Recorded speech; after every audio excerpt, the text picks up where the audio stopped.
Hi అండి. అందరూ ఎలా ఉన్నారు? నేనైతే చాలా బాగున్నాను. ఈ వ్లాగ్ ఏంటంటే ఎర్లీ మార్నింగ్ జర్నీ అండి. పిల్లలతోటి ఎంత కష్టం చెప్పండి. వాళ్ళని లేపి రెడీ చేసి వచ్చేసరికి 6:30 అయిపోయింది. మాకు వరంగల్ ట్రైన్ వచ్చేసి 10కి. మేము వచ్చిన హాఫ్ అన్ అవర్‌కి బస్ వచ్చింది. ఇంకా రాలేదు, ఇంకా రాలేదని ఒకటే టెన్షన్ అండి. అసలు ఏం చేయాలో అర్థం అవ్వలేదు. కొంచెం లేట్ అయిపోయినా అక్కడ ట్రైన్ మిస్ అయిపోతుంది. రిజర్వేషన్ చేపించుకున్నాం కదా! నెక్స్ట్ ట్రైన్‌లు ఖాళీ ఉంటాయో ఉండవు. ఇదొక టెన్షన్ మనకి.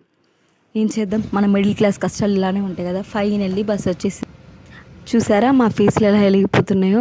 ఎందుకంటే టెన్షన్ అండి బాబు. కొంచెం సేపు రిలాక్స్గా కూర్చున్నామండి. నెక్స్ట్ వరంగల్లో దిగేసరికి 10 అయింది. 10 మినిట్స్ లేట్ ట్రైన్. దానివల్ల బతికిపోయాం. ఫాస్ట్గా వచ్చేసాం. మేము వచ్చిన ఒక 10 మినిట్స్కి ట్రైన్ వచ్చేసింది. ఇక మా అత్తయ్య కూడా ఫాస్ట్ నడిచింది కదండి పాపం. రిలాక్స్ అయింది. అలా తను కూడా జర్నీ చేయలేకపోయింది. అయితే విజయవాడలో ఏ టైంకి రీచ్ అవుతామని నెక్స్ట్ బ్లాగ్లో పెడతాను. ప్లీజ్